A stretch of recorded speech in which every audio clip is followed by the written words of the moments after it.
pouquinho avançado, né, o horário, e questão de ônibus e tudo mais, nós vamos dar início à palestra. Quem for chegando vai adentrando, até mesmo em respeito a vocês que chegaram cedo, né? E é bom terminar cedo para voltar também para casa cedo, né? Pronto, então quero convidar, né, o professor Wilson Cândido, né, que vai falar um pouquinho para nós nessa noite sobre o autismo, né? Vamos conhecer mais um pouco sobre essa temática. Boa noite.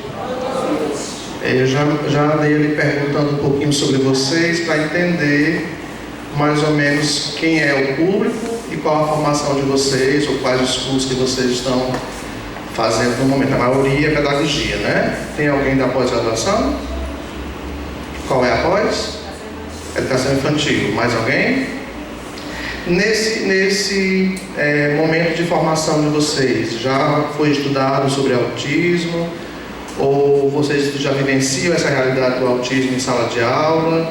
Ou só ouviram falar na televisão? Ou ainda está distante de vocês a ideia do que é ser uma pessoa com autismo? Como é que está o conhecimento acerca do autismo? Pode falar. Já vivencia no dia a dia, né? Entrou também. Exatamente. Então, querendo ou não, a gente tem que estar buscando conhecimento. Eu gosto dessa frase. Querendo ou não, a gente vai ter que se adequar à nova realidade da escola. A gente não está mais... Eu sempre digo isso aonde eu vou.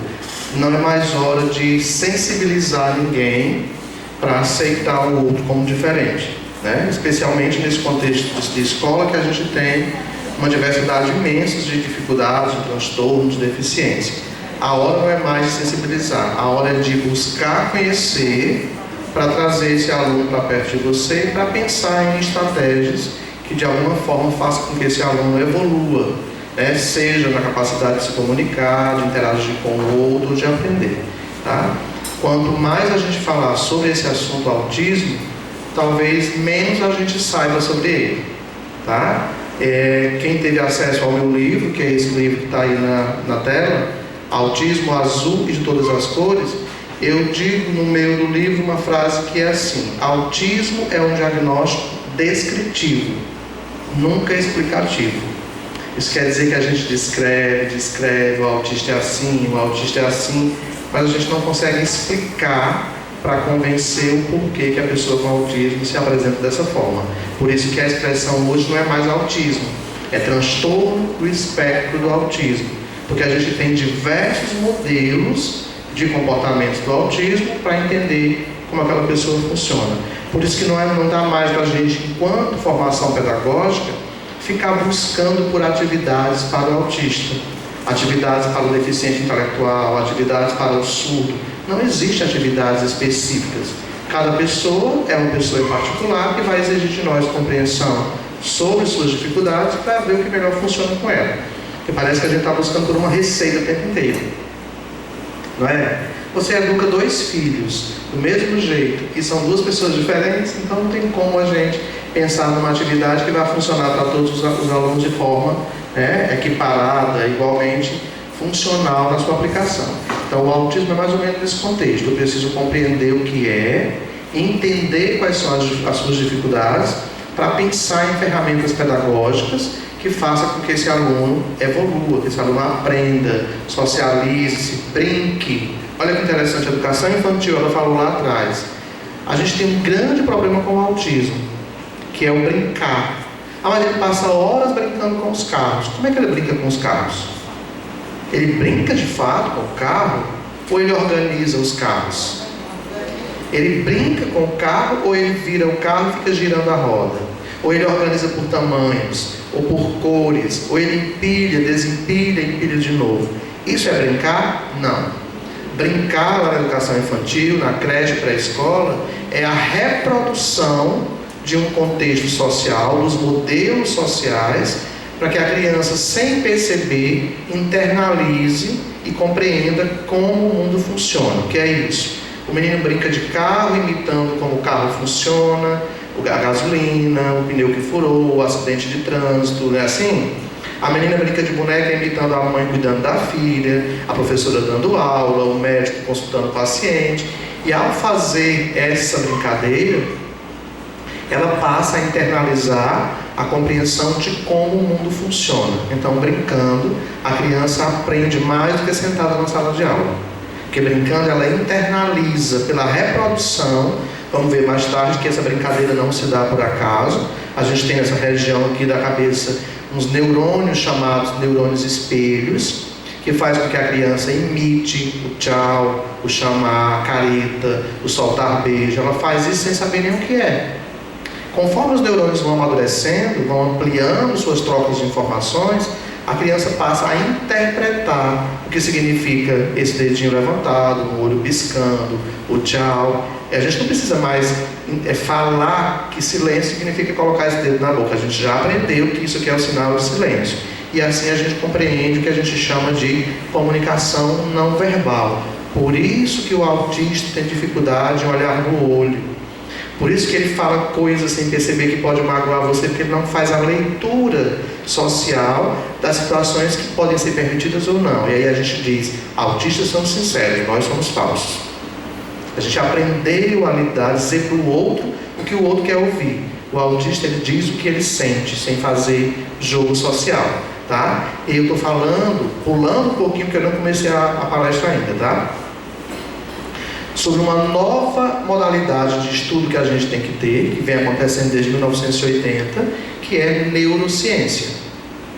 A gente tem que entender agora como esse cérebro funciona, por que eu estou usando um joguinho na hora da brincadeira, por que eu uso massa de modelar, por que eu trabalho com questões sensoriais, porque ao fazer a aplicação da atividade, seja ela qual for, eu estou estimulando um cérebro a ampliar suas trocas de informações, consequentemente, a trazer para esse sujeito capacidade de funcionalidade no dia a dia. A gente não aprende porque escuta, a gente aprende porque a gente transforma redes neurais em redes neurais funcionais. Quem faz pedagogia já conheceu um rapaz chamado Jean Piaget. Já conheceu um outro rapaz chamado Lev Semyonovich Vygotsky. E um outro rapaz chamado Henri Vallon. Já. A gente faz o que Piaget dizia todos os dias. Mas a gente passa tão corrido na faculdade que a gente estuda Piaget e no dia a dia a gente não enxerga Piaget no que a gente faz. Eu estou fazendo Piaget com vocês. Eu estou falando de um assunto que alguns já conhecem, que outros conhecem mais ou menos.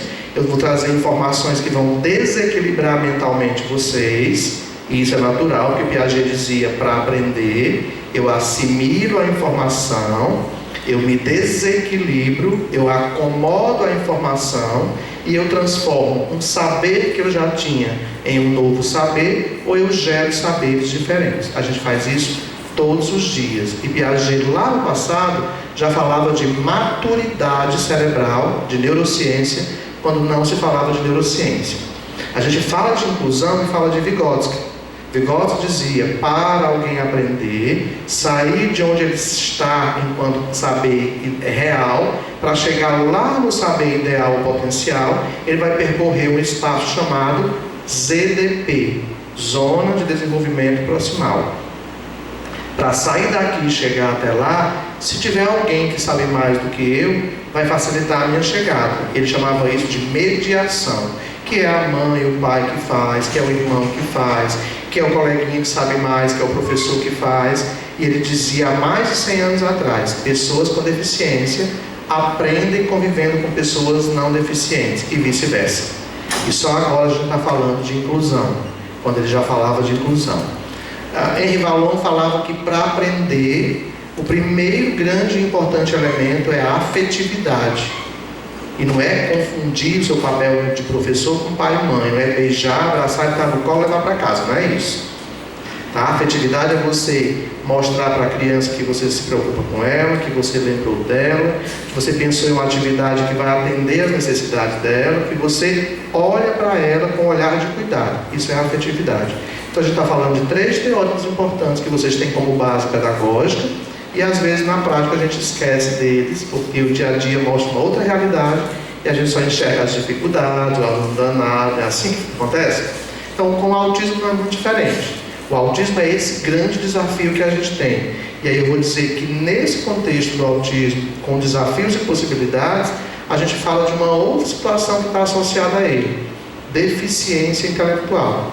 75% das pessoas com autismo podem ter algum prejuízo intelectual, do mais leve ao mais acentuado.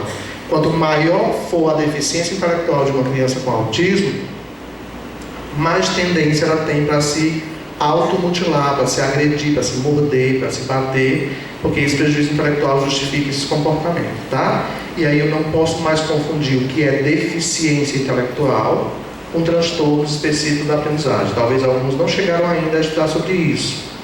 Mas transtorno específico da aprendizagem é dislexia, descalculia, disgrafia e disortografia. A deficiência intelectual é um prejuízo intelectual muito grande, onde a criança, além do prejuízo da demora em aprender, ela tem uma idade mental muito inferior à sua própria idade cronológica. E fora isso, ela depende de alguém em atividades básicas do dia a dia. Tá? O transtorno da aprendizagem, como eu citei, ele tem dificuldades apenas de ordem acadêmica. No dia a dia, ele é uma pessoa sem dificuldades como qualquer um de nós. Então, 75% das pessoas com autismo estão dentro da chamada deficiência intelectual. Legalmente, perante as leis que tratam dos direitos da pessoa com deficiência, a pessoa com autismo é contemplada porque, no dia 27 de dezembro de 2012, ela passou a ser oficialmente considerada pessoa com deficiência perante a Lei 12.764, que é a lei brasileira que trata dos direitos da pessoa com autismo. Tá? Então vamos entender durante a minha fala, que eu vou falar de um monte de leis, um monte de decretos, porque a gente está estudando para dar aula. E eu acho que a gente tem que repensar o nosso estudar. A ênfase hoje não é mais em como fazer o aluno aprender, mas é em observar como o aluno aprende. Tá? Se eu fosse parar esse momento para ver, para exigir que todos vocês copiassem o que eu estou falando, do mesmo jeitinho, a gente ia estar vivendo o retrocesso da pedagogia tradicional. Aqui alguns aprendem ouvindo, outros anotando palavra-chave, outros só olhando e escrevendo tudo com rapidez sem nem olhar para o papel, mas a moda atual é aprender tirando foto. Né? Que eu sei que em casa ninguém nem vê as fotos, mas aprendem tirando foto. Então você aprende ouvindo, vendo, pegando, cheirando, experimentando, copiando. A forma como você aprende pouco importa, o importante é que você aprenda. E a gente ainda está exigindo em sala de aula que todos os alunos sentem enfileirados, que todos copiem do quadro, que todos façam a mesma tarefa, como se todos tivessem o mesmo desenvolvimento, o mesmo ritmo e o mesmo tempo. Quantas vezes, enquanto professor, no dia do meu planejamento, eu lembrei, na hora de planejar, que está na minha sala tem um aluno que ainda não sabe ler, que não segurou o lápis para escrever. Autistas têm pavor a lápis. Ah, mas o meu autista escreve tudo. Ok. Autistas são diferentes em todas as suas manifestações. No geral, eles podem ter desconforto sensorial. Barulho, cheiro, gosto. Apertar um lápis na mão para escrever é um exercício muito difícil. E a gente está obrigando que a criança segure o lápis e escreva. Né? Tem um textozinho que eu gosto muito de um autor desconhecido que é assim: quando o cego chegou na escola, ensinaram braille, orientaram em relação ao espaço e ninguém obrigou que ele enxergasse. Quando o surdo chegou na escola, ensinaram libras e colocaram um intérprete em sala. Ninguém obrigou ele a falar e a ouvir. Quando o deficiente físico chegou na escola, aumentaram as portas, criaram rampas, barras de apoio, elevador, e ninguém obrigou que ele levantasse e andasse. Por que uma pessoa com autismo é diferente? Por que a gente quer que uma pessoa com autismo se comporte como se não tivesse autismo? Ninguém vai mudar o autismo de ninguém. Até porque autismo não é doença, não é problema. O problema do autismo é o que vem junto dele. É o TDAH, que está presente em 34% dos casos, agitação motora, impulsividade, déficit de atenção, tá? É a epilepsia, que está presente de 18% a 30% dos casos. É a deficiência intelectual, que está presente em pelo menos 75% dos casos. É a restrição alimentar ou a seletividade alimentar, só come alimento de uma cor só, de uma textura, que está presente em pelo menos 60% dos casos. É o desconforto sensorial, auditivo, tátil, vestibular, sinestésico, que está presente em 90% dos casos. São as síndromes que podem estar presentes em diversos percentuais de acordo com cada condição. 24% das crianças com síndrome de Down têm autismo. E a gente só vê a síndrome de Down, porque está estampado fisicamente. A gente não enxerga as dificuldades de comunicação, de interação social, a repetição e a rigidez com rotina, com percursos, com alimentação, com o hiperfoco, que é aquele brincar com a mesma coisa, só falar de um mesmo assunto. A gente esquece de tudo isso porque a gente está querendo trabalhar com a síndrome de Down e esquece que pode estar associado, tá? Muitos autistas têm dificuldade para sair do uso da fralda, o desmame da fralda, por dificuldade de controle dos esfínteres, fora outras condições que podem vir associadas. Então a gente não vai estudar só autismo, vamos estudar milhões de assuntos, porque eles podem vir junto do autismo, tá? Eu sou o professor Wilson, sou terapeuta ocupacional, sou licenciado em biologia, sou licenciado em pedagogia, vou respirar porque é um bocado de coisa, tá? Sou especialista em saúde mental, em psicopedagogia, neuropsicopedagogia, atendimento educacional especializado, TDAH, autismo, ensino para alunos com autismo, educação especial, comunicação alternativa, ciências da educação. Eu tenho 13 pós-graduação e um mestrado em educação. E estudo todos os dias porque não sei nada sobre autismo, porque todo dia o autismo aparece de um jeito diferente. Hoje mesmo pela manhã eu fui avaliar uma criança e ela chegou com uma síndrome que eu nunca ouvi falar, né? Até o nome é difícil de falar, que é Feinstein-Field.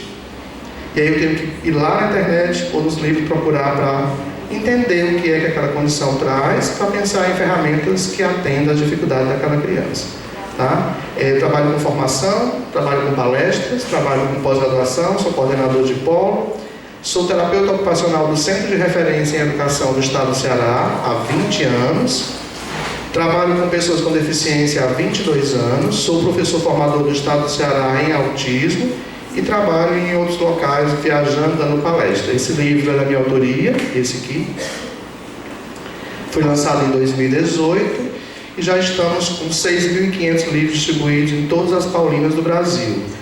Dia 1º de abril, possivelmente, sairá o meu segundo livro, que é Deficiência Intelectual e Síndromes Infantis, onde eu falo de autismo, de síndromes, de outras condições associadas à deficiência intelectual, tá? E hoje estou aqui com vocês, a convite do Rabelo, da Plus, para conversar sobre autismo e deficiência intelectual. Eu ainda não comecei a palestra, vou começar agora, tá? Como ainda percebemos a pessoa com autismo ou com deficiência no contexto social e educacional? Na opinião de vocês, que paradigma, que modelo de escola a gente vive hoje? Exclusão, integração ou inclusão? Como está o movimento nas escolas que vocês trabalham? Porque eu sei que a maioria trabalha em escola, né? Se quiserem vir para frente, eu vou gostar mais de vocês pertinho de mim. Pode falar. Mas na verdade quem tem que fazer todo esse processo é o professor, porque nós não estamos preparados, a escola não capacita os professores para receber alunos com essa deficiência, né, cognitiva. Então a gente que tem que fazer a inclusão. Vamos fazer da sua fala um pontapé para o debate, tá? Quem trabalha na rede municipal, em escolas privadas, quem é mãe ou parente de alguém com deficiência? Quando chegou na sua casa, enquanto família de pessoa com deficiência, alguém com deficiência, alguém perguntou para vocês se vocês estavam preparados? Não. E no entanto você recebeu, e você tem que fazer o quê? Buscar conhecer para oferecer o melhor. Eu concordo com você que a escola tem que capacitar, que a rede municipal tem que oferecer formação, que a rede estadual tem que oferecer formação, que a escola privada tem que capacitar o professor. Mas a gente precisa sair desse discurso, sabe por quê? Porque às vezes se oferece toda essa capacitação e você não quer. Você inventa uma coisa qualquer para não participar, você foge, dá prioridade a outra coisa porque não quer participar. Então, Hoje eu não aceito que você diga a faculdade X não presta, o curso X não presta, o professor X não presta. Aí eu digo, você presta? Quem tem que ser bom é você. A faculdade, ela aponta um caminho. Quem vai construir a caminhada é você. Se a gente ficar esperando o tempo inteiro que a escola nos capacite, que a rede municipal ou estadual dê curso de formação para a gente, e a gente se limitar a isso que recebe, a gente vai todo dia receber um aluno que nunca foi avisado que ia chegar e ele vai chegar. Sabe por quê? Porque o movimento de inclusão está acontecendo, quer a gente goste ou não, quer a gente se sinta preparado ou não. Até porque se a gente for esperar estar preparado para receber, a gente não vai receber nunca. Então a hora é de fazer alguma coisa, e essa alguma coisa para mim pode não ser nada, mas para a família que está recebendo o suporte é tudo.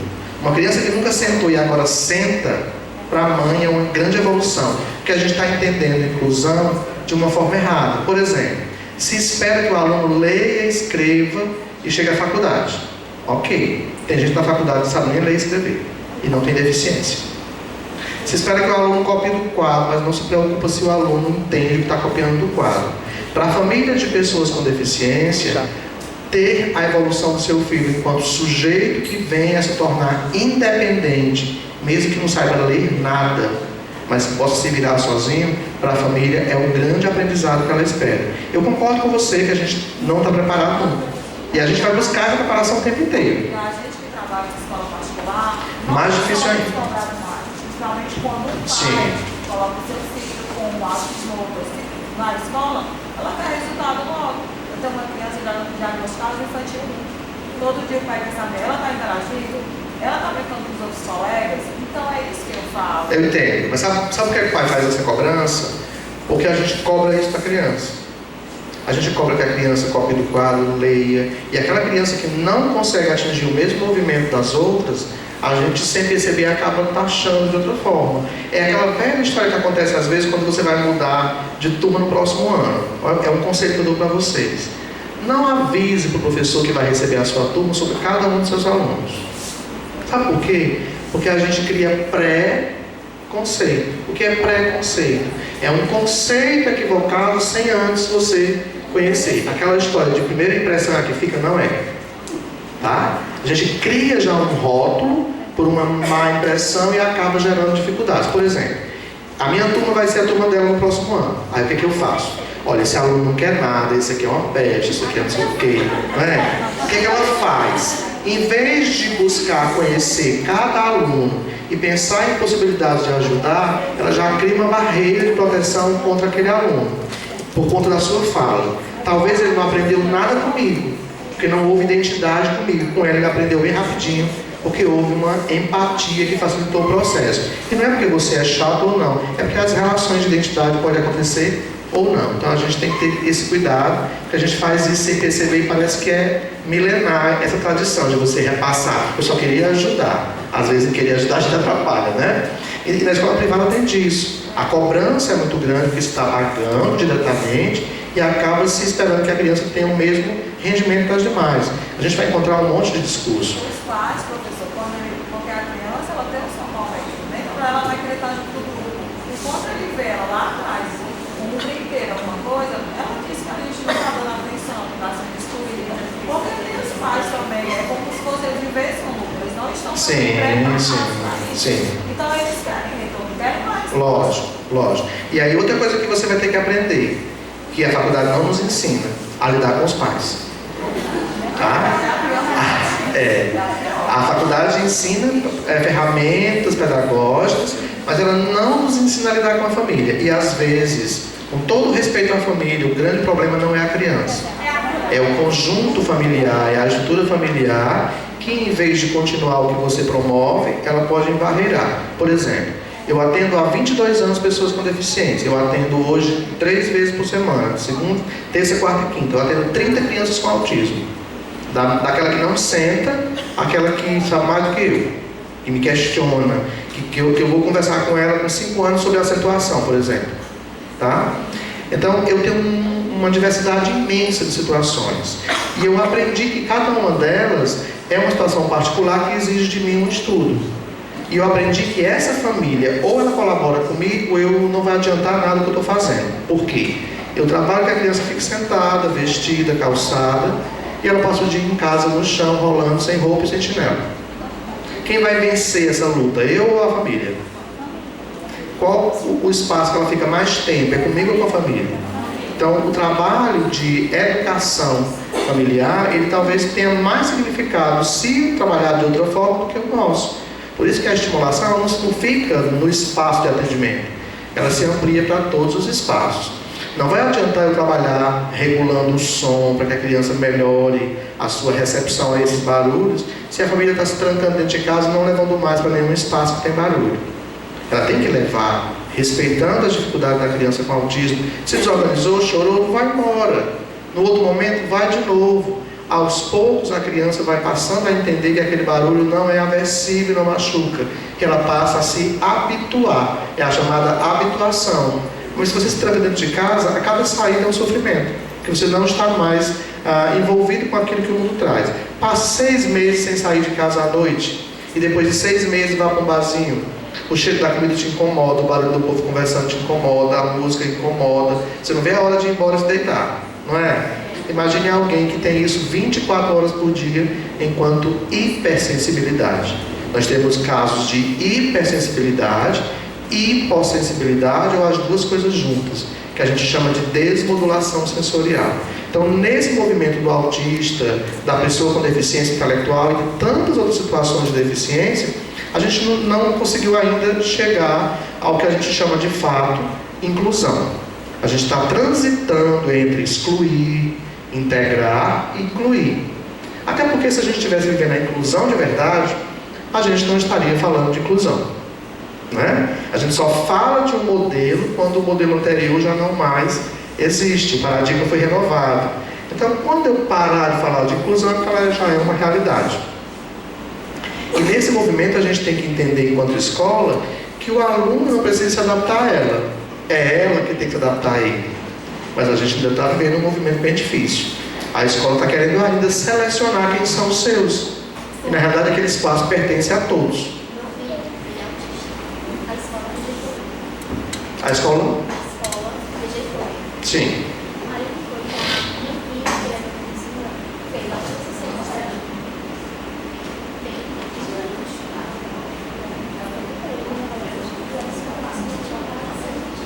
Pronto. E aí é uma questão interessante que tem que ter cuidado.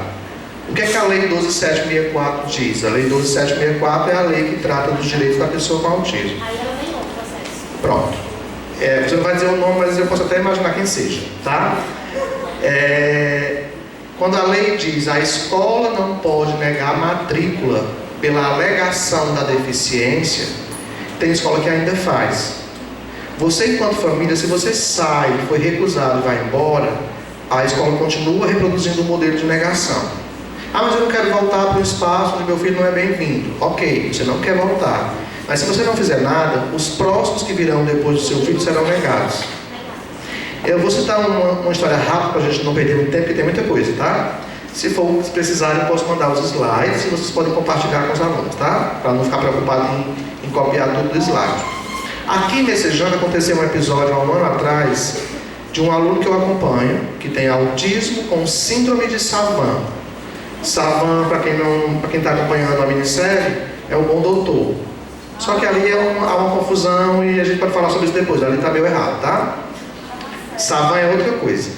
Esse aluno tinha 17 anos na época e ele fazia parte de um espaço de atividade aqui em Messejana. Durante 3 anos, toda quinta-feira ele ia para esse espaço de atividade. E um dia o pai esqueceu um objeto que ele usava nesse momento dessa vivência de atividade. Por conta disso ele se desorganizou, ele se mordeu, ele se bateu. Ele com ele, não fez nada com ninguém. Só que a pessoa que acompanhava essa atividade pediu que o pai saísse e ele não ia mais ser atendido naquele local por conta daquele mal-estar que ele estava provocando. Quando eu digo a gente tem que aprender sobre autismo, é porque a gente tem que aprender sobre autismo. Por quê? Não é um assunto mais da saúde, é um assunto da escola, da roda de família, da ação social, do Ministério Público, do benefício de prestação continuada, de qualquer espaço onde a gente possa transitar enquanto indivíduo, enquanto cidadão. O aluno começou a se desorganizar muito porque nas quintas-feiras não ia mais para aquele local. E ele, como ele se automutila quando está desorganizado, ele morde o braço ou ele acerta o joelho na testa. Um rapaz do meu tamanho. E aí a mãe chegou angustiada e disse: o que eu faço? Converse com a instituição para ver se eles voltam lá atrás nesse tipo de recusa. Já conversei e não resolve. Então vamos para as instâncias finais, Ministério Público. A mãe foi e disse: talvez vai durar um ano o processo, né? Eu digo, vamos aguardar. Em 15 dias, a promotora chamou a mãe e chamou o profissional. A promotora foi estudar sobre autismo para entender a causa que ela ia defender. Ela chamou o profissional e disse: você vai receber o fulano de tal de volta no mesmo horário que ele vem fazendo atividade há 3 anos. Porque não tem mais a vaga, já foi preenchida e tal. Você vai tem 15 dias para resolver o caso dele e voltar aqui. Um mês depois ele volta e ela pergunta: e aí, conseguiu a vaga? Não, porque a vaga dele foi preenchida. Ela diz: você prefere conseguir a vaga dele de volta ou quer pagar uma multa de 20 salários mínimos e eu caçar o seu direito enquanto profissional de atuar? Então ele achou a vaga bem rapidinho. O que a mãe fez? Eu vou voltar com ele para lá, mas não vou ficar muito tempo. Eu digo: volte, mesmo que você saia. Os próximos não serão mais excluídos, porque ele vai pensar 2 vezes antes de fazer isso. Infelizmente a gente só funciona quando pesa no bolso da gente, quando a ameaça vem. E é assim que está acontecendo o movimento. O autista chegou à escola apenas 6 anos atrás, apesar de que ele já existe desde 1906. Tem 103 anos de existência, 113 anos de existência. E só chegou à escola faz 6 anos, por conta de uma mãe chamada Berenice Piana, aquela senhora de quase 60 anos, cabelo curtinho, que vira e mexe na televisão dando entrevista. E ela brigou para que a lei 12764 fosse aprovada. Não foi para beneficiar o filho dela, que já tem 25 anos, que não estuda mais, que está em casa, fazendo outras atividades, que não é escolar. Ela brigou para que a lei fosse aprovada para dar direitos aos outros que vão vir depois do filho dela. Então, se a gente se cala, a coisa continua repercutindo de forma negativa. O que é essa inclusão que a gente fala?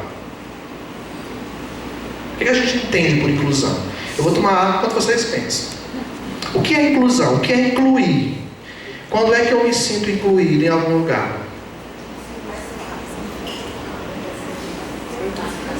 Não tenho medo de errar, pode falar. O que é inclusão?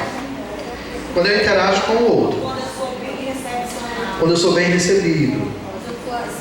Quando eu sou aceito da forma como eu sou. O que mais? Naquela escola oferece matrícula para alunos com deficiência. É uma escola inclusiva. É? Matrícula é inclusão? Inclusão é acesso, permanência com investimentos que gerem sucesso. É quando eu sou respeitado pela forma como eu funciono.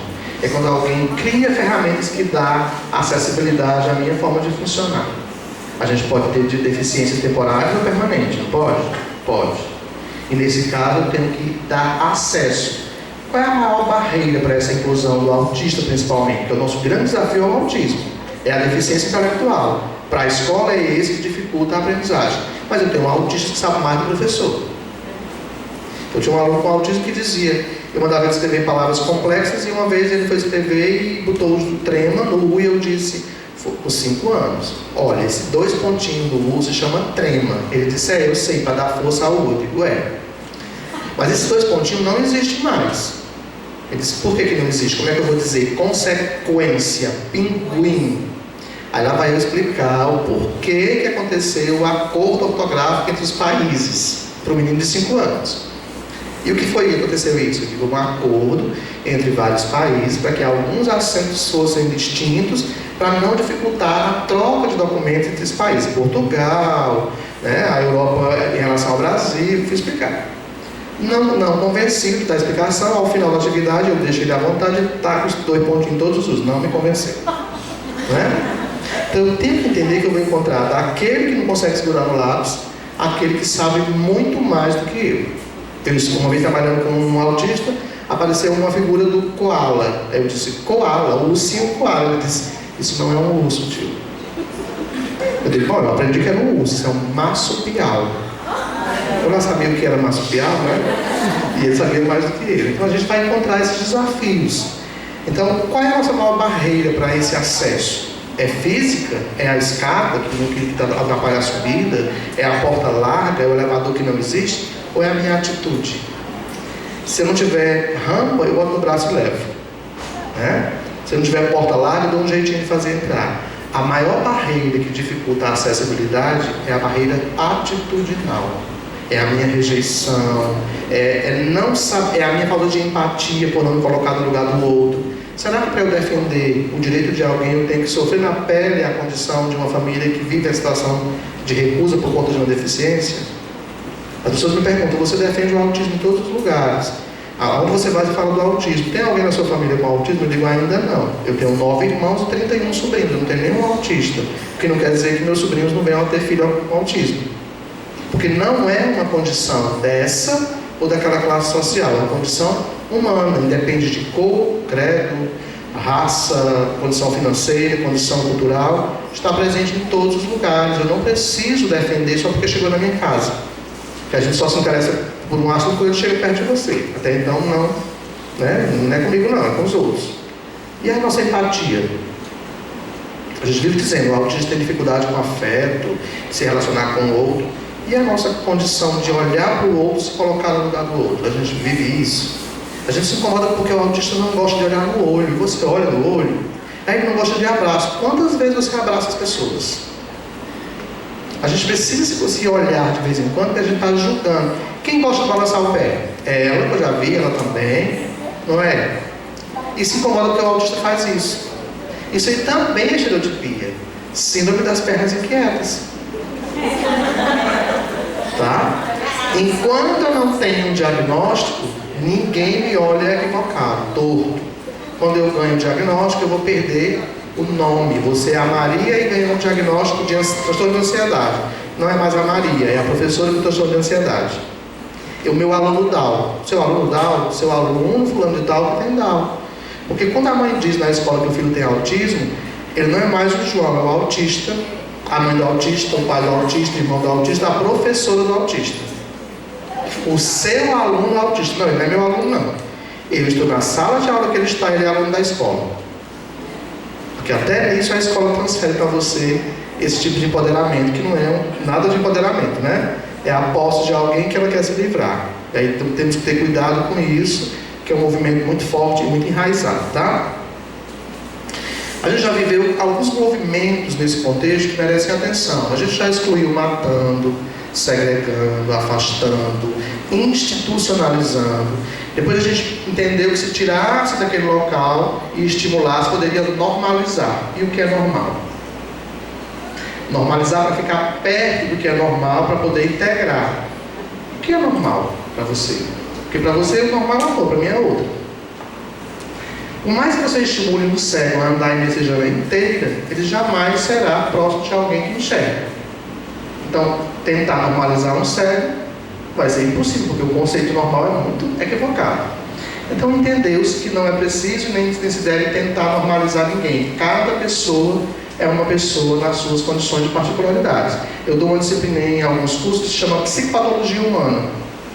Se a gente fosse fechar aquela porta e estudar sobre isso, todo mundo ia sair daqui com o diagnóstico. Sabe por quê? Porque todo mundo tem alguma coisa alterada. Só não é transtorno, porque ele nem atrapalha você e nem atrapalha o seu entorno. Mas na hora que começa a causar mal-estar a você e mal-estar aos outros, aí é hora de procurar CAPS para buscar o diagnóstico, né? Mas é verdade, a gente está vivendo essa era. E a gente tem que ter cuidado porque nós estamos patologizando comportamentos. O que é isso? Ela mal fala, deve ter depressão. Ela fala demais, é ansiosa. Ela se mexe demais, é TDAH. Ela demora a aprender, tem dislexia. A gente está transformando particularidades em patologias, em diagnósticos. E não é assim que a gente funciona. Cada pessoa tem um ritmo, um tempo, não é assim? Cada um funciona do seu jeito e a gente está o tempo inteiro querendo rotular comportamentos, dando nomes diagnósticos. Se for fazer isso, a gente vai sair daqui com um monte de coisa. Ou diz assim, você dorme quantas horas por 4? Do meia-noite acorda 5h20 da manhã. E você tem transtorno tem um monte. Se ele for brincar, eu tenho TDAH, autismo, toque, ansiedade, tem tudo. Eu não tenho nada disso, mas pela a quantidade, o volume de atividades que eu faço, todo mundo acha que eu sou patológico de alguma forma, né? Então a gente saiu desse movimento e está no movimento de inclusão, tentando levar para junto de todos aquele que nunca teve acesso a esse espaço junto de todos. E não é só a pessoa com deficiência, não é só o autista. É aquele que foi marginalizado, é o adotado, é o abrigado, é o presidiário, é a mulher, o negro, que ainda não tem o mesmo direito de condição de igualdade. Então, tudo isso é movimento de inclusão. A gente fala das deficiências porque ainda é o nosso grande exercício no espaço escolar, tá? Que por muito tempo nunca teve acesso a esse espaço. Quando eu disse que só há 6 anos o autista chegou à escola, até dezembro de 2012 a gente não tinha quase pessoas com autismo na escola. Quando a lei foi aprovada em janeiro de 2013, a escola recebeu uma avalanche, uma chuva de autistas, né? Se a gente for parar para fazer uma análise histórica, de 1943 até hoje, o autismo cresceu 7.300%. Enquanto na década de 80, a cada 10 mil crianças que nasciam, uma tinha autismo, hoje, em 2018, 2019, a cada 36 crianças que nascem nos Estados Unidos, uma tem autismo. Nos próximos 15 anos, acredita-se que a cada 2 crianças que nasçam, uma terá autismo. É mais autista? Não. A gente estuda mais, a gente percebe mais o que no passado a gente via como esquisitice, estranheza, nerd, CDF, pouco sociável, não é? A gente consegue enxergar coisas que a gente não enxergava antes. A gente vê o Down com autismo, o TDAH com autismo, que a gente via antes só o Down, só o TDAH, só outras condições. A gente entendeu que elas podem vir juntas. Ou a gente está dando nomes a coisas que a gente não entendia no passado. Sem contar que a gente também tem um monte de diagnóstico errado. Hoje mesmo eu avaliei uma criança que veio com autismo e eu disse que ela não tem nada de autista. O médico deu o diagnóstico de autismo porque parece que todo mundo está virando autista. É uma moda. Assim como é uma moda dar risperidona a todo mundo. Nem todo autista precisa de remédio. Até porque não existe remédio para o autismo. Existe remédio porque vem junto do autismo, tá? Só precisa de medicamento a pessoa com autismo se ela tiver resistência comportamental, automutilação, se ela for agressiva com o outro, se ela tiver dificuldade de sono, dificuldade de atenção ou for muito agitada, tiver TDAH associado. Se ela é quieta, comportada, dorme bem, não se agride, não agride ninguém, eu vou dar remédio para quê? E aí está entrando um movimento que você mal sai do consultório médico, já sai com diagnóstico de autismo. Sem contar que você disse, há uma negação muito forte da família. Negar não é só não querer aceitar. Negar é você demorar a viver o luto. Ninguém planeja ter um filho com deficiência. Planeja? Não. Você planeja um filho saudável, que vai se desenvolver, e até de forma errada, você planeja um filho que vai realizar os sonhos que você não conseguiu realizar. Ainda tem esse detalhe, né? Você projeta no seu filho tudo aquilo que você não conseguiu fazer, que é um grande erro da família. Cada um nasce com o seu próprio sonho, a sua própria forma de realizar esse sonho, não é para realizar o sonho de ninguém. Então, quando acontece essa chegada inesperada, a mãe leva um tempo para enterrar aquele filho que ela planejou e que não chegou, para aceitar e se adaptar ao filho que é real. Então, ela passa por negação, adaptação e aceitação. 3 momentos que cada família pode levar tempos muito particulares para aprender a conviver com eles.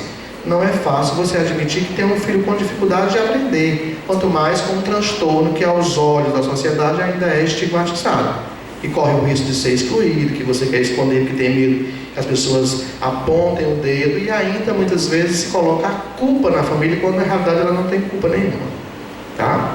As mães ainda se sentem culpadas por uma culpa que elas não têm, porque disseram isso no passado e isso até hoje ainda repercute de forma negativa. Aquele mesmo rapaz que eu disse em 1943, chamado Léo Kanner, um psiquiatra, ele disse que a família era culpada, só que depois ele pediu perdão e se retratou, mas o que ficou foi a informação negativa. Por isso, cuidado com as postagens nas redes sociais.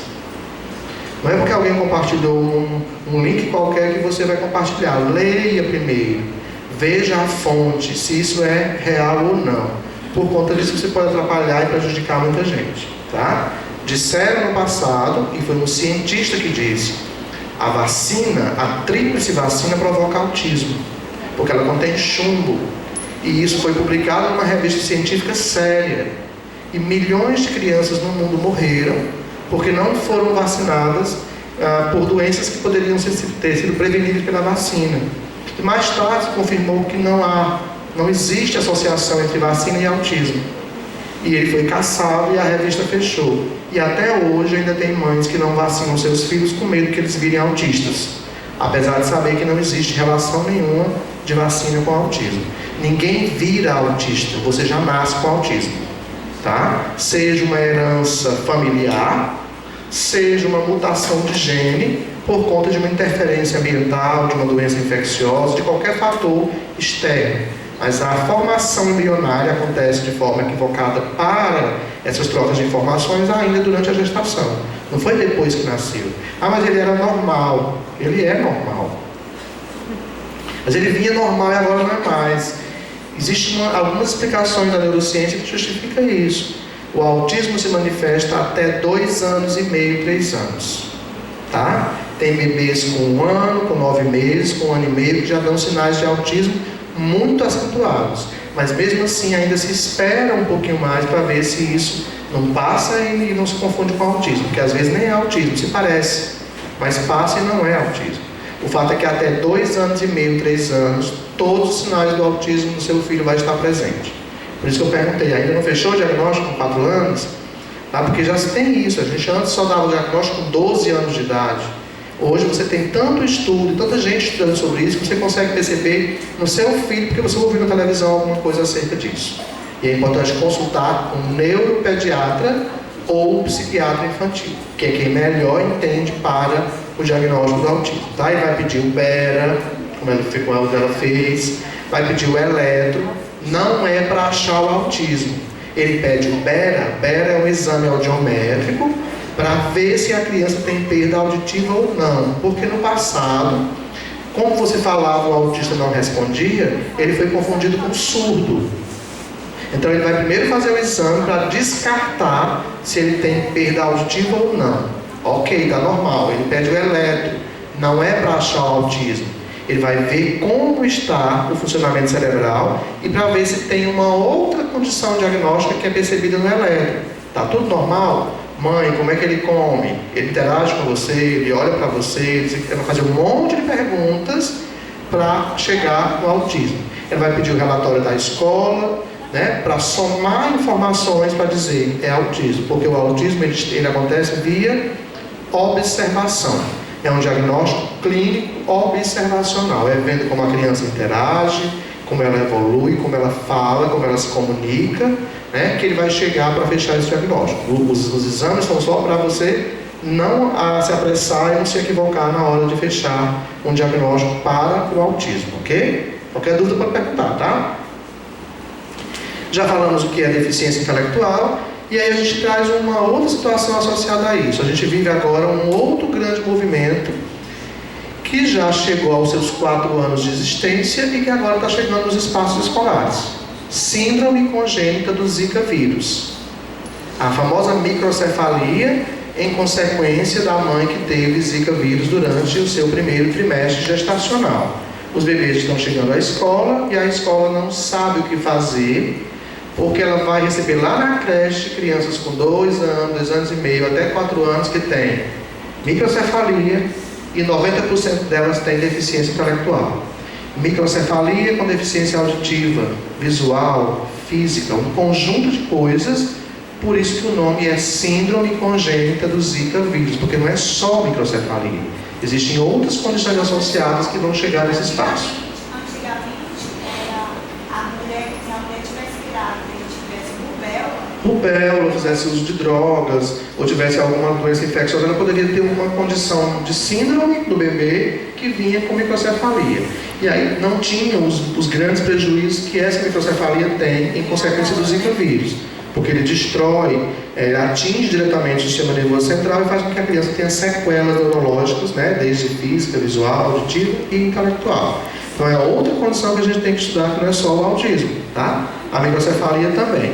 E vivemos um outro momento preocupante, que é da geração de crianças, filhas ou filhos de mães usuárias de crack, que vão nascer com deficiência intelectual, com severas dificuldades, no mínimo um prejuízo ligado ao transtorno de aprendizagem. Mas são crianças que têm prejuízo neurológico em função do uso da droga durante a gestação por mães usuárias dessa condição, tá? Então a gente vive aí um monte de situações. E para acelerar o processo, mais um diagnóstico foi criado na atualidade: transtorno de dependência de tela. Bebês e crianças dependentes das telas de celular e tablet, que tem provocado problemas de comunicação, de interação, que não é autismo, mas que faz com que a gente, adulto, se isole. Imagine uma criança em construção de linguagem, de fala, de comunicação, tá? Por isso o tablet, o celular, é uma ferramenta tecnológica importantíssima, considerada uma tecnologia assistiva, para quem tem dificuldade ou deficiência, mas tem que saber como utilizar. Não é o dia inteiro agarrado num tablet dentro de casa que você vai ajudar uma criança. Pelo contrário, você vai reforçar o isolamento e as dificuldades que ela possa apresentar no desenvolvimento da linguagem, da fala e da comunicação, tá? Então a gente está tendo aí uma evolução tecnológica que traz alguns prejuízos para as nossas crianças, e uma delas é a dependência visual para essa luz de tela. Por isso que tem algumas dependentes e já virando transtorno em função disso, tá? Tem pesquisas que apontam que o prazer que o WhatsApp, o Instagram e o Facebook promovem em nosso cérebro é semelhante ao prazer de quem faz uso de cocaína. Vicia e nos torna dependentes. Quantas vezes a gente não puxa o celular do bolso para ver se tem mensagem? Não tem nenhuma mensagem. Mas é um vício tão grande que a gente está no movimento e sem perceber a gente faz isso o tempo inteiro. Cada um vai ter um motivo para justificar, mas a gente não vai justificar isso aqui, né? Então a deficiência intelectual é esse conjunto de dificuldades que a gente já falou que pode estar associado ao autismo, né? Desde os casos mais leves a casos mais acentuados, provocando aí déficit funcional, desde condições intelectuais adaptativas, ligado aí à capacidade de resolver problemas, de flexibilizar estratégias mentais, dificuldade em fazer uso do serviço do dia a dia, que é o primeiro prejuízo, que é a função intelectual. O segundo prejuízo é a capacidade de adaptação ao meio, de ser independente, autônomo, de se virar sozinho. Quando tem 2 ou mais prejuízos nessas áreas, somado ao prejuízo intelectual, mais a idade mental inferior à sua idade cronológica, a gente tem alguém com um prejuízo voltado para a deficiência intelectual, tá? Que antes chamávamos de retardo mental, deficiência mental, e hoje é transtorno do desenvolvimento intelectual ou simplesmente deficiência intelectual, segundo o DSM-5, Manual Diagnóstico e Estatístico dos Transtornos Psiquiátricos, que traz um capítulo chamado Transtornos do Neurodesenvolvimento, e a deficiência intelectual e o autismo fazem parte desse capítulo, entendendo que são condições que se justificam por prejuízos de funcionamento cerebral, na forma que esse cérebro funciona, tá? Então, se eu fosse classificar enquanto conceito a deficiência intelectual, seria capacidade intelectual inferior ou abaixo da média em geral, que vai apresentar-se desde o período inicial do desenvolvimento até 18 anos de idade, e vai estar associada a prejuízos em 2 ou mais dessas áreas que a gente chama de habilidades adaptativas, capacidade de se comunicar, de interagir, fazer uso de serviços diversos. Isso é deficiência intelectual, que é diferente do transtorno específico da aprendizagem. Estou falando da deficiência intelectual porque 75% das pessoas com autismo podem ter algum prejuízo intelectual, além das dificuldades que o quadro do autismo impõe a eles, tá? O que é autismo?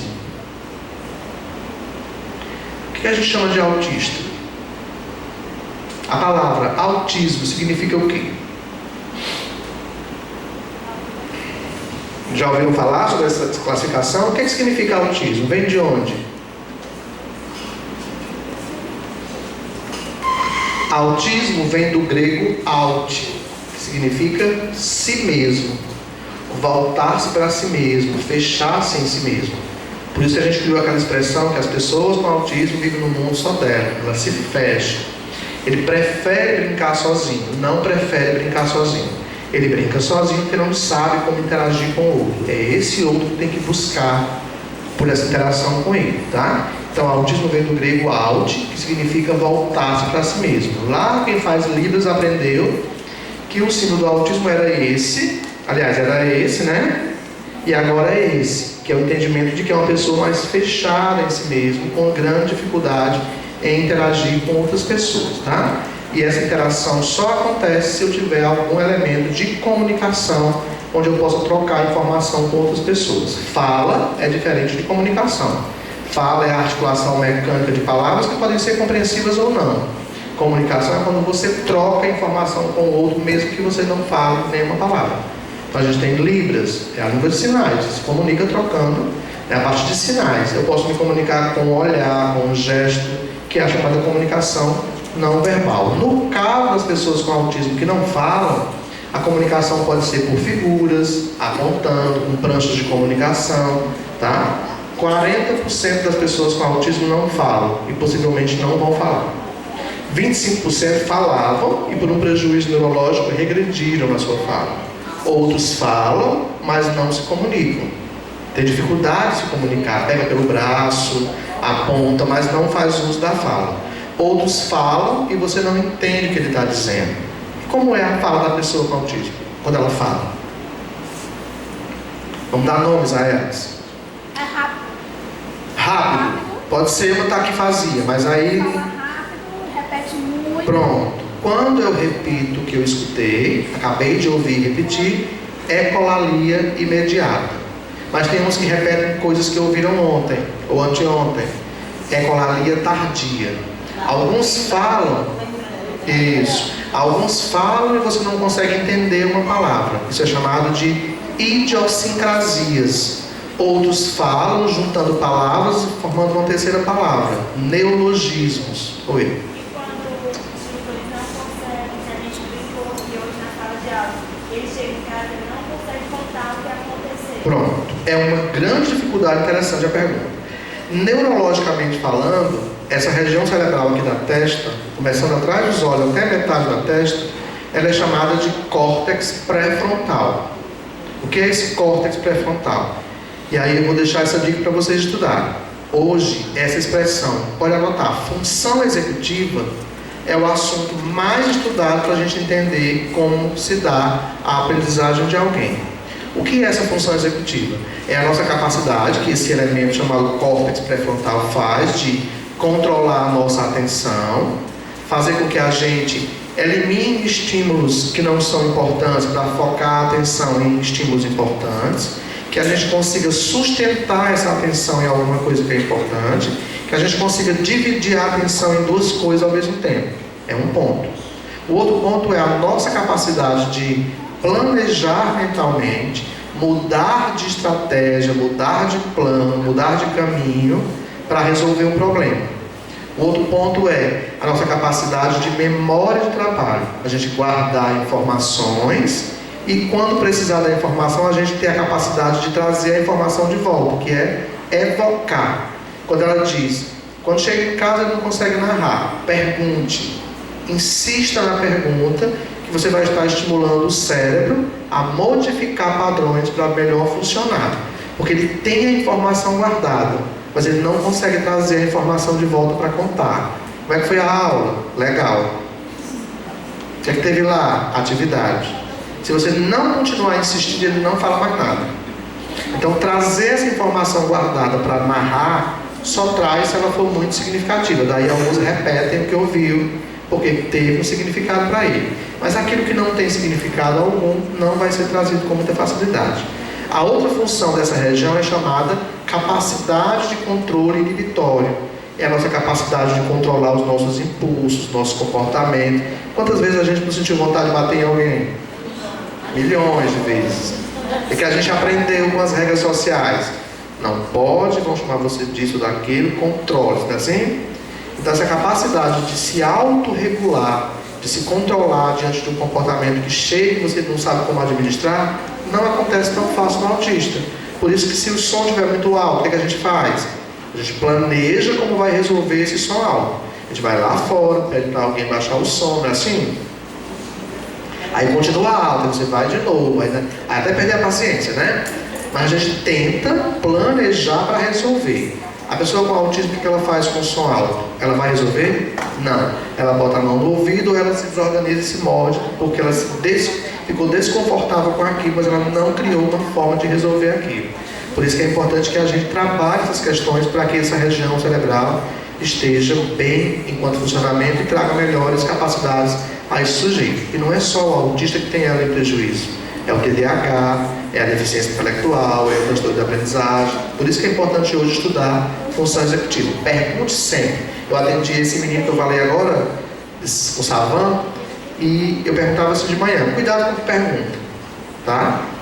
Aquele neurônio de espelho que eu falei, que copia, né? Ele tem dificuldade em entender significados diferentes de uma mesma palavra. Por exemplo, chover canivete é o quê? Para nós. É chover canivete. Não, é não. É confusão, é briga. Né? Mamão com açúcar é uma coisa fácil. Chover canivete para um autista com prejuízo de neurônio de espelho é canivete caindo. Tá? Piscar um olho é um olho piscando. Então ele chegava de manhã e eu dizia assim, tomou café? Aí ele dizia, não gosto de café. Aí eu, tá. Comeu o que hoje de manhã? Vitamina de mamão com banana e pão com manteiga. Tomar café para nós é a primeira refeição do dia. Tomar café para quem tem prejuízo de neurônio de espelho é tomar café. Por isso tem que ter cuidado na hora de perguntar, para dizer que ele errou. Não. A pergunta é compreendida às vezes do jeito que ela é colocada. Por isso que às vezes pode dar uma resposta que parece errada, mas não é. Isso é chamado de interesse monotemático ou hiperfoco. E aí você vai usar isso não contra ele, mas em benefício dele. Por exemplo, ele gosta de robôs. E você quer trabalhar a matemática, mas ele só quer falar de robô. Coloque o robô dentro da matemática. Contar os robôs, somar, diminuir, escrever o nome dos robôs, as peças do... O que você puder colocar usando o robô, você vai colocar um monte de informações no robô, que daqui a pouco o robô fica de lado e você já continuou com outras coisas. Fazer com que ele desista do robô para você fazer o que você quer, não vai funcionar, tá? Porque é um interesse que se repete, porque é uma rede neural que se repete. Você vem para a faculdade todo dia para o mesmo caminho. Faz o mesmo percurso, não faz? Se você mudar o percurso, você pode encontrar coisas diferentes, pode não conhecer aquele percurso, você tem medo de ir porque tem desconhecido. É mais confortável para você vir pelo mesmo percurso, não é não? Então, para eles, é mais fácil fazer aquela mesma coisa, porque eles já sabem como vai acontecer, mas a gente não vai deixar isso o tempo inteiro se repetir, porque a gente precisa que eles gerem outras possibilidades. Mas o que eu faço para não se desorganizar? Eu aviso antecipadamente das mudanças que vão acontecer. Por isso lá na escola, o calendário é uma forma de organização, porque pessoas com autismo aprendem melhor vendo imagens, está lá o passo a passo das aulas, eles se organizam mentalmente a partir do que eles veem. Por isso que a sinalização visual tem um significado maior do que a nossa fala. Se for mudar, avise, prepare a criança para a mudança. Mas se for uma criança que é ansiosa demais, não avise muito cedo. Avise mais próximo da hora de mudar, senão ele vai passar o dia inteiro te perturbando, tá? Se for uma criança que sabe que não esquece, não ameace se você não for fazer. E não prometa se você não for dar. Porque se interessa a ele, não esquece, tá? Ele vai cobrar bem direitinho, porque aquilo que é interessante marca e fica registrado.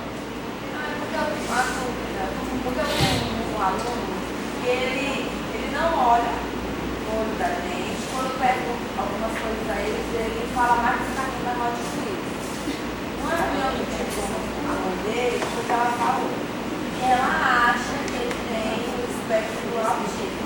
Ela ia levar ele. Qual a idade dele? Ele já fez 4 anos agora. Aí assim, ele não anda, ele corre, ele tá todo do pé. A questão, ele é muito metódico, ele vai fazer tudo certo, ele vai tentar, então assim, a mãe que veio ver que ela achava que ele tinha Sim. de casa, o que ele faz?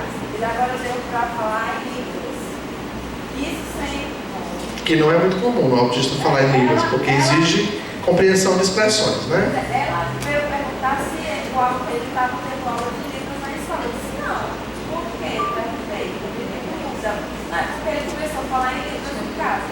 Aí o que é que ela acha? Ele viu um visual. Achou interessante. Aí começou, então ele fala em Libras.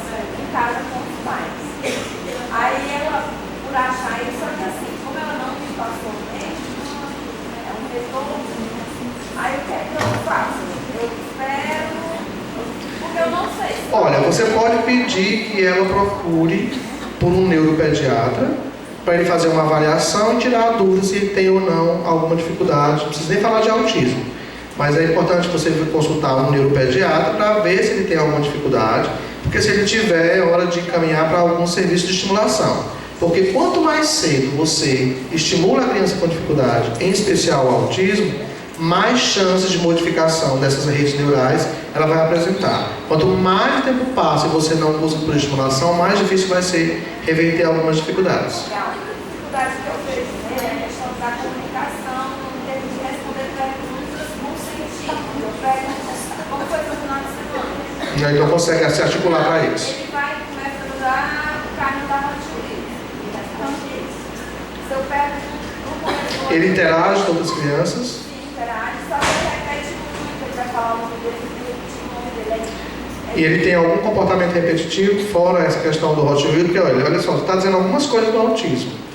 Ele tem a fala, mas tem uma dificuldade na comunicação. Ele se comunica, mas não tão funcional. Não, ele está brincando, ele conversa com as crianças. Mas é só Hot Wheels. Não, ele fala normal, algumas coisas. Quando eu pergunto algo direcionado, tipo, como foi o final de semana. Aí ele fala do Hot Wheels. Você gosta de comer o quê? Qual a fruta que você mais gosta? Ele, é mamãe, papai, pode ir. Então não tem uma compreensão daquilo que é colocado, acaba tendo uma dificuldade de compreender. Ou é tão hiperfocado no Hot Wheels que qualquer assunto é menos interessante, tem que ser o Hot Wheels. Eu pergunto o nome da mãe dele, agora não, ele já... Ele traz o Hot Wheels de novo. Ele fala, mas aí depois ele coloca, vai sair outras coisas, aí fala na... Dadá, aí depois ele conversa normal de novo, então assim, tem muita coisa. É porque assim, não dá para falar do autismo dessa forma que eu estou pegando algumas situações. O que eu quero dizer para vocês? Que para alguém ter autismo, ela não precisa ter dificuldade de olhar nos olhos. Porque a gente já criou esse mito, por exemplo. É porque é um estigma social muito forte, que as pessoas ainda acham que todo autista não olha no olho. Nós estamos falando de uma expressão chamada transtorno TEA, transtorno do espectro do autismo. Eu tenho autistas que não olham nos olhos, que olha e foge, que não olha de forma alguma, que olha profundamente, é você que foge, tá? Eu tenho autistas que andam na ponta dos pés, outros que não andam normalmente, que tem flapping de mãos, maneirismos, balanceio de tronco, tá? Que tem rigidez muito forte com percursos, que não fala, que só fala em alguns locais quando tem necessidade, que só fala repetindo, que não se comunica, tá? O que eu quero dizer é o seguinte: para alguém ter autismo, tem que ter necessariamente dificuldade de fala, comunicação e interação social. Esses três elementos são chamados de comunicação social. Eu não preciso falar para me comunicar, eu posso me comunicar por gestos, por figuras, por imagem, contanto que eu diga para você o que eu quero e eu entenda você. Se eu consigo trocar informações com você, eu consigo interagir com você. Se você fala uma coisa e eu falo outra diferente, não há. Eu estou falando com você, mas não há interação. Se ele só fala de Hot Wheels o tempo inteiro para os amigos e os amigos falam de outra coisa, ele está falando, ele não está se comunicando com o outro. Porque não está trocando informação com esse outro. Esse primeiro elemento é esse: dificuldade de comunicação que gera dificuldade na interação social.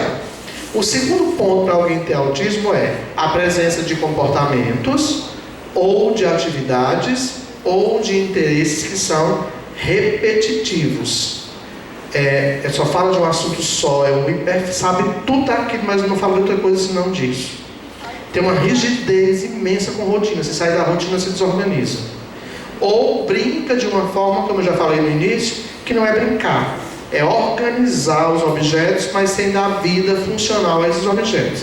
Então, para alguém ter autismo, ele tem que ter dificuldade de comunicação social e esses comportamentos, atividades ou interesses que se repetem.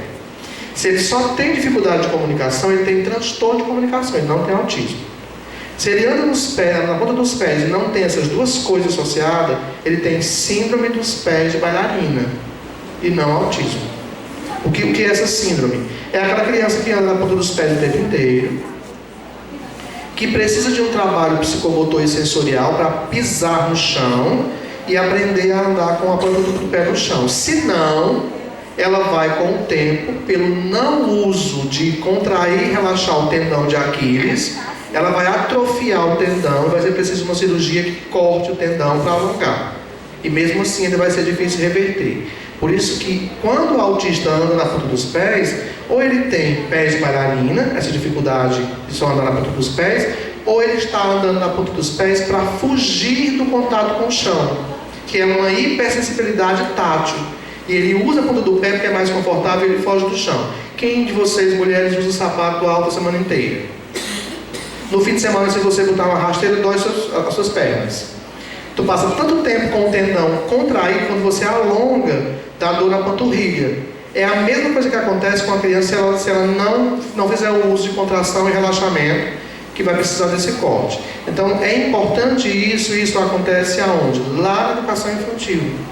Tudo que eu percebo de dificuldade de uma criança enquanto desenvolvimento era para ser percebido na educação infantil, porque às vezes em casa não se percebe. É mais fácil não perceber, porque eu não quero admitir. Eu até brinco e digo assim para alguns pais: os sinais do autismo em casa é igual ao sinal de homem e mulher traído. Ninguém vê. Todo mundo vê, só você não quer ver. Não é?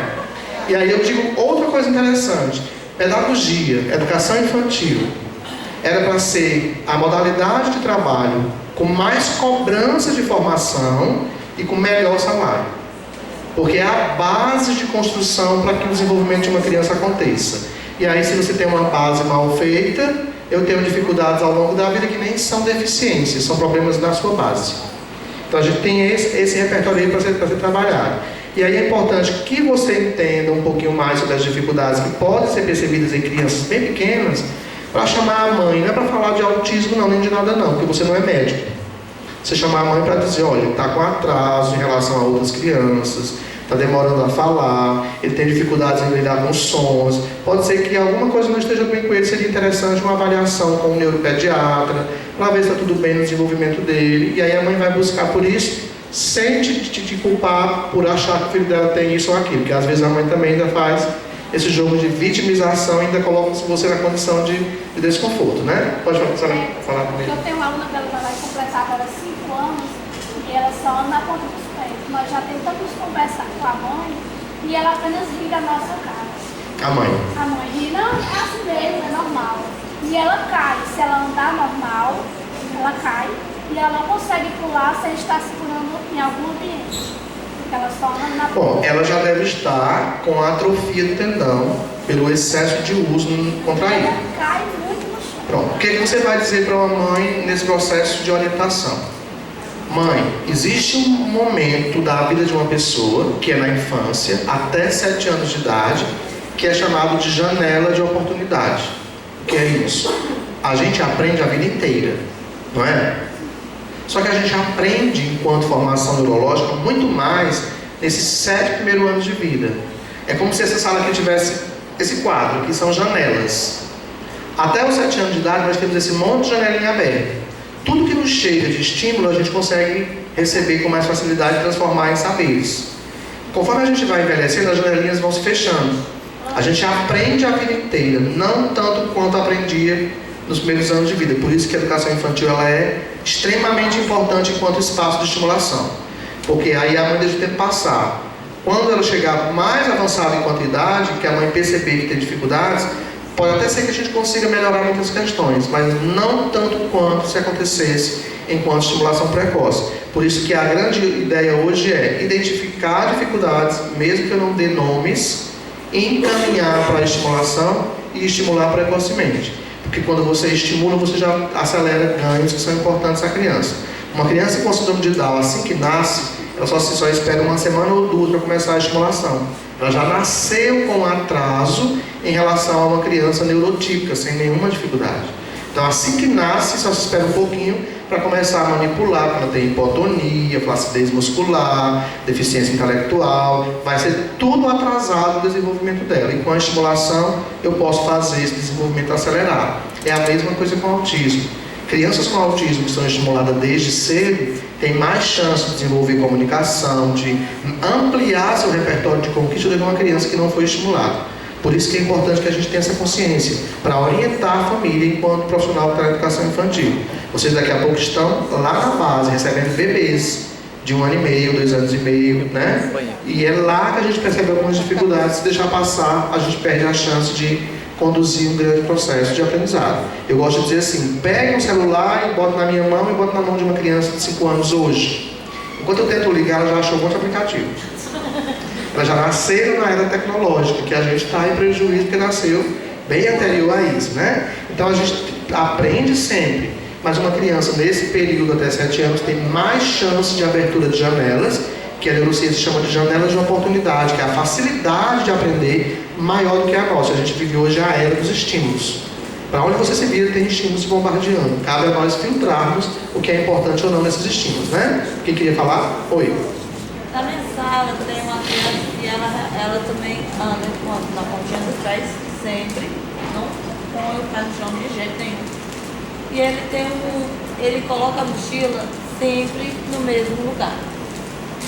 Às vezes, as outras vezes, coloca a mochila no lugar da mochila dele. Ele vai, tira. Já criou um ritual, né? No almoço também, no refeitório. Ele só senta no último lugar da mesa. Se alguém sentar lá... Vamos só ter cuidado para a gente não chamar isso de autismo, tá? Tem pessoas que se organizam de uma forma e não tem nenhuma patologia em função disso. Mas tem coisas que eu vou olhar, não é só isso. Vamos entender uma coisa. Eu compreendo a sua preocupação. É o ritual que se repete, né? Mas eu não posso esquecer que cada sujeito tem uma particularidade.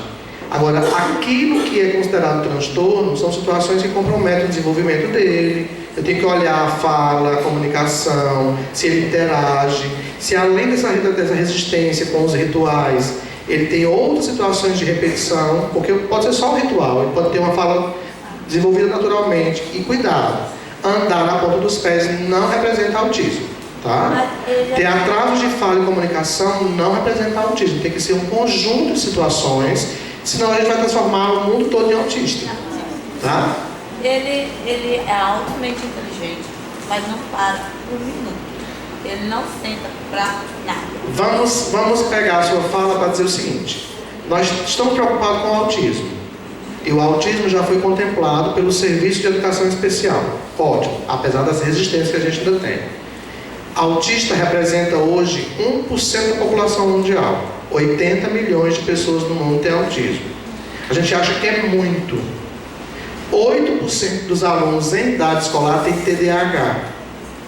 É 8 vezes mais do que o autismo. E a gente está ignorando, tratando diferente, não tem nenhum serviço de suporte para ele ainda. Infelizmente é um grande prejuízo. A gente acha que é muito 8%, 17% da população mundial tem dislexia. E a gente não tem nenhum serviço de suporte escolar para eles. Estão largando a escola, se perdendo no caminho, e tem inteligência e capacidade se tiver ferramentas psicopedagógicas que dê suporte a eles. Então a gente está vendo algumas questões que merecem atenção e está esquecendo de outras que também mereciam nossa atenção. Então, olha o conjunto de sintomas e de comportamento, porque se a gente for olhar coisas isoladas, todos os nossos alunos vão ganhar um diagnóstico. E a gente não quer isso, né?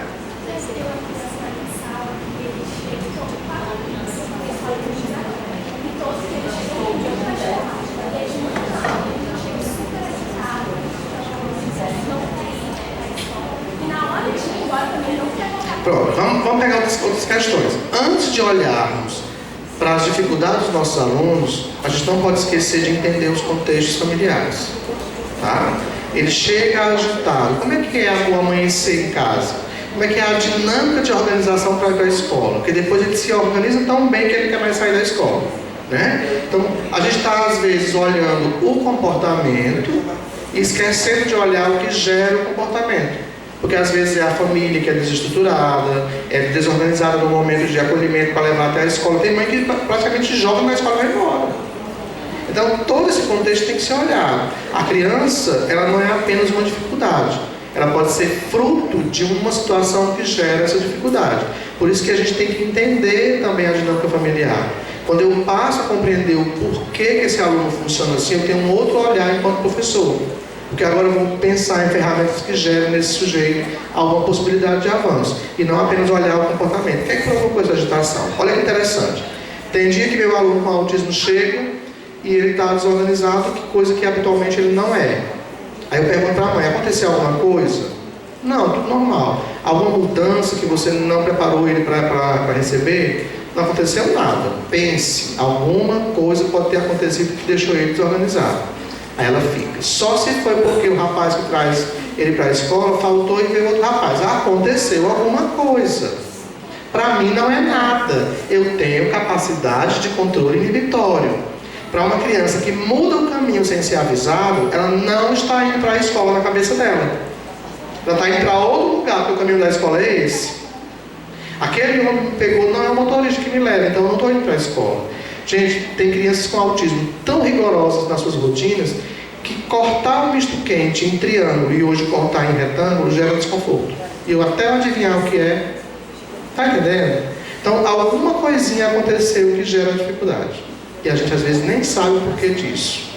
Tá? E algumas questões são interessantes de observar. Essa semana eu estava atendendo um que é super inteligente, que debate comigo, e eu comecei a perguntar: você tem quantos amigos na escola? Aí ele disse: tem poucos, eu não gosto de amigos. Aí eu disse: por quê? Porque eu não gosto. Mas por que você não gosta? Porque eu não gosto. Aí eu insisti: mas por quê? Ele disse: eu estou respondendo do jeito que minha mãe me responde. Aí eu fui na fonte da minha mãe. Eu falei: aconteceu isso. Não, quando for dizer para ele não pode, explique por que não pode. Isso é nossos pais, não é? Meu pai dizia: não pode e está acabado. Não era assim? Quem manda sou eu. Hoje as crianças questionam. Não pode? Por que não pode? Eu estou respondendo do jeitinho que a minha mãe me responde. E a sinceridade é imensa. Estava com a barba bem grande, no primeiro dia ele entrou, aí não queria entrar, eu deixei bem à vontade. Aí ficou perto de mim e disse assim: olha, não quero que você me estraga prazer. Eu fui com vontade de rir, né? Eu digo: o que foi? Ele disse: você não acha que a sua barba tem cabelo demais? E você acha? Ele diz: eu acho, mas se você gosta dela, depois eu gosto. Pronto. Mas tem sinceridade, vai manifestar coisas que socialmente as pessoas não gostam, não aceitam, e a gente vai aprender a lidar com isso, tá? Ou a gente aprende a filtrar um monte de coisa, a gente vai se irritar, vai querer dar sermão. A gente não pode mais observar a sala de aula como aquele espaço homogêneo que eu imaginei. É um espaço de natureza heterogênea. Ninguém aqui é igual. Nem em idade, nem em história familiar, nem em tempo de aprender, nem em ritmo. E a gente tem que entender particularidades. Por isso que eu digo sempre quando vou dar palestra em escolas: não esqueçam, na hora do planejamento, que você tem alunos que ainda não sabem ler e escrever, que não seguram o lápis, que não entendem do jeito que você explica, que aquela atividade não vai contemplar, que aquela prova não vai atender a necessidade dele. A dar trabalho, incluído trabalho, que eu tenho que pensar particularmente em todos os casos, tá? A gente está falando do autismo, eu acho que eu não estou na quarta lâmina, porque as perguntas vão surgindo. Quem queria falar para a gente continuar? Tem 3, né? Oi. A minha dúvida mesmo é em relação à alimentação deles, porque eu tenho 2 alunos em sala, e os 2 passam o dia na creche e eles passam o dia sem comer. Vamos lá. Só para a gente não demorar muito nisso. 60% dos autistas têm restrição ou seletividade alimentar. Ou come pouca coisa, tem alguns que nem comem, tem que se alimentar por injetação, alimento triturado, injetado com uma seringa. Outros comem naturalmente, até demais se você deixar. E outros comem por seleção, que é isso: alimentos da mesma cor, da mesma textura, tá? E aí, quando acontece isso, o que é que você faz de novo? Família, é importante. Atendimento fonoaudiológico para que a fono trabalhe as questões alimentares nesse prejuízo de seletividade alimentar. Por quê? Porque a não ingestão de alguns alimentos vão trazer no futuro problemas nutricionais porque não foram ingeridos os alimentos necessários. Então, o que você pode fazer é conversar com a mãe para que ela procure um profissional. Mas qual é o seu papel? É orientar a mãe. Se ela vai aceitar ou não é uma outra questão. A gente tem sempre não falar com ela que ela não aceita. O seu papel é chamar e orientar. Se ela não fizer, já é uma condição dela. Mas o seu papel é fazer o seu papel, né? Orienta da importância disso. Se ela não fizer, você está consciente de que fez o seu papel. Porque se a gente ficar nessa história, mas ela não faz, eu vou fazer. Olha, não façam na escola o que não é competência sua. Eu digo muito isso quando eu vou dar aula para gestores. Se não tem porteiro e você ficou na portaria, não vai vir porteiro. Que está funcionando sem porteiro.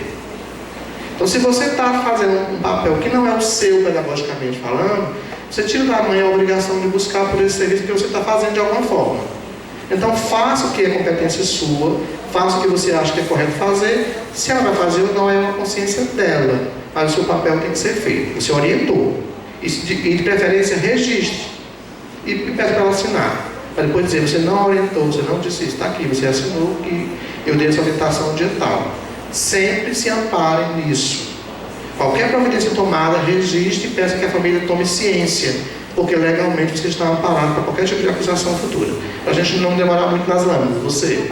Eu convidei a mãe de um aluno ano passado para ela vir até lá à escola para a gente conversar, né? Porque o filho dela está com umas atitudes assim repetitivas. Sim.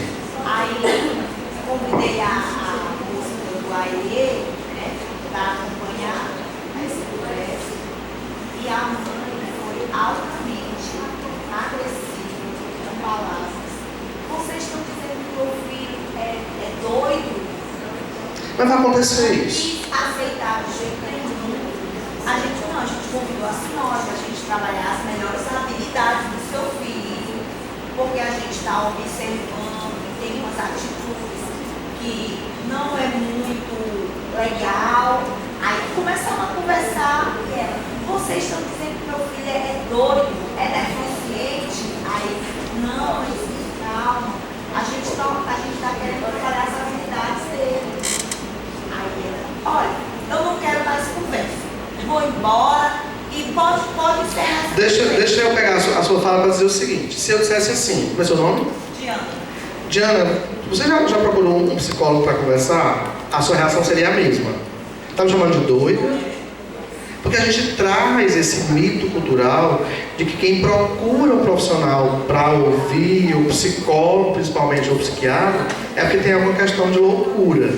Então a mãe, no fundo, sabe das dificuldades do filho dela, mas para ela ainda é um momento de não aceitação. Por exemplo, eu tenho uma mãe que um dia eu chamei e a filha dela tem síndrome de Down. E eu vejo que ela tem Down e autismo. Mas eu não vou dizer ela tem autismo. Eu chamei a mãe uma vez e disse assim, eu não falei nada de autismo. Eu disse, quando o médico deu o diagnóstico de Down para a sua filha, ele falou que ela tinha mais alguma dificuldade? A mãe, não, ele nunca disse que ela era autista. Eu disse, eu não falei nada. Eu não falei nada. Por quê? Não, porque às vezes eu acho que ela é autista, né? Eu digo, não, eu não sei. Eu percebo algumas dificuldades além da síndrome de Down, que seria interessante que a senhora consultasse um outro médico para ver se ela tem outras dificuldades. Mas, aí eu pensei, ela já sabia tanto, mas não quis admitir porque para ela ainda é um momento difícil. Então você vai ter mães que se distratam. Aí a gente pegou para encerrar a festa. Mas então, pronto, vamos fazer o seguinte. No momento que a senhora estiver preparada para a gente conversar, a senhora vem e a gente conversa.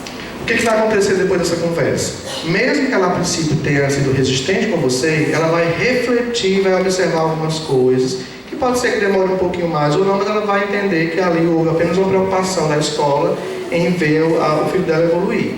Mas o nosso papel não pode deixar de ser feito porque a mãe não vai aceitar, porque vai vir com o pau de pedra na mão, né? Vamos fechar, senão a gente não sai dos slides, já são 8 horas, né? Vocês querem correr mais tarde. O autismo, eles são a mesma coisa. Não existe mais Asperger, tá? Porque tem uma amiga minha que é TO, e como tem um aluno super inteligente, ela chama de Asperger. Não, olha só. Nós tínhamos... Deixa eu correr bem aqui, depois eu volto, tá? Nós tínhamos bem aqui... Deixa eu passar aqui bem, depois eu volto. Pra gente não ficar... Até 2013... Não, acho que não vai ser legal correr. Até 2013, nós tínhamos, para o autismo, uma expressão chamada Transtorno Global do Desenvolvimento, que é um nome que aparece em um documento chamado DSM-4, que quem organiza é a Associação Americana de Psiquiatria. Quando esse documento vai para a Organização Mundial da Saúde, ele ganha o nome de Aliás, antes era transtorno invasivo, ele ganhou o nome de transtorno global. O que era chamado de transtorno global? Autismo clássico, autismo atípico, síndrome de Asperger, síndrome de Rett, transtorno desintegrativo da infância, transtorno hipercinético com deficiência intelectual e estereotipias, outros transtornos globais do desenvolvimento e transtorno global do desenvolvimento sem outra especificação. Um monte de nomes, né? Tudo isso é autismo. Por que o nome era Asperger? Porque de todos os autistas, nas suas variações, esse com menos prejuízo, com ausência de prejuízo intelectual, chamava-se Asperger. Se eu não tinha prejuízo intelectual, eu tinha mais chance de evoluir. E aí gerou um outro mito, que era achar que todo Asperger era auto-habilidoso, era gênio. Só 9% dos autistas leves, que eram chamados de Asperger, podem ser chamados de auto-habilidoso, tá? Não quer dizer que todos sejam. Quando esse documento muda, todos esses nomes viram apenas um único nome: transtorno do espectro do autismo, tá? O que é que classifica o Asperger hoje? Como é o nome dele hoje? Vamos complicar de novo. Autista sem deficiência intelectual e com leve ou nenhum prejuízo de linguagem funcional. Esse é o Asperger. E não tem mais o nome de Asperger e entra nessa classificação. O outro seria autista com deficiência intelectual e com leve ou nenhum prejuízo de linguagem funcional. Aí vai complicando. De novo, autista sem deficiência intelectual e com prejuízo. Com deficiência intelectual e com prejuízo. Autista sem deficiência e com ausência de linguagem funcional. Então, o que classifica o autismo hoje é ter ou não a deficiência intelectual e como está a capacidade de se comunicar dele. Se é com pouco prejuízo, se é com prejuízo, se é com ausência de linguagem funcional. O Asperger seria esse. Não tem deficiência intelectual e nem tem prejuízo de linguagem funcional. Porém, vai ter tudo que um autista tem. Por mais que ele fale, se comunique, seja super inteligente, ele tem dificuldade em interagir com as pessoas, ele prefere ficar mais distante porque não sabe como criar elementos de interação, e ele tem um hiperfoco, um interesse que se repete. Ele tem um domínio muito grande em uma área X, porque ele só estuda aquilo, só se interessa por aquilo, e tem um prejuízo de maturidade, porque ele é imaturo por conta de várias situações de ordem social. Não participa de roda de conversa, se comporta de uma forma mais infantil, porque ele tem esse prejuízo todo. Então, o Asperger também é autista, tá? Então, isso que eu falei para vocês. Até 1980, a cada 10 mil crianças que nasciam, uma era diagnosticada nos Estados Unidos com autismo, e agora em 2018, a cada 36 crianças que nascem nos Estados Unidos, uma tem autismo. Por que Estados Unidos? Porque é de lá que a gente tem todas as referências sobre pesquisas relativas ao autismo. No Brasil, nós nem sabemos com exatidão quantas pessoas com autismo tem. Só esse ano foi aprovada uma lei que inclui o autista no censo do IBGE. Até então não se informava tudo isso com muita precisão. O que a gente sabe é que todo esse crescimento, que a gente diz de 7.300% de aumento, de 43 até 2018, se dá por conta também de mais informação que a gente tem acerca desse assunto. A gente está falando disso na faculdade. No passado você não tinha esse assunto ligado à faculdade. Também estou com calor e eu escuto tudo, viu? Quem desligou o ar? Foi ele? Foi eu não. Existem assim muitas pessoas com autismo? Somente 80 milhões de pessoas no mundo com autismo, tá? Se eu pegar 1% da população mundial, eu vou dizer que nós temos 2 milhões de brasileiros com autismo. E uma estimativa aproximada entre 80 e 160 mil cearenses com autismo. Não é um dado real, porque também nós temos uma situação preocupante. 90% dos brasileiros com autismo não foram diagnosticados.